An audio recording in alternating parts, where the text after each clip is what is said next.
In front of me is OPPO Reno 8 Pro, and today I would like to show you how you can rename it. Begin by launching settings and scrolling all the way down to access about device.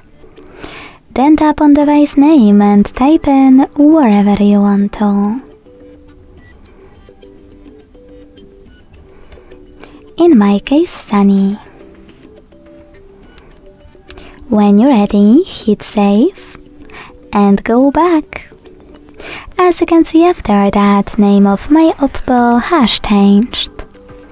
Thanks so much for watching. If you enjoyed this video, leave a like, comment and subscribe. Bye!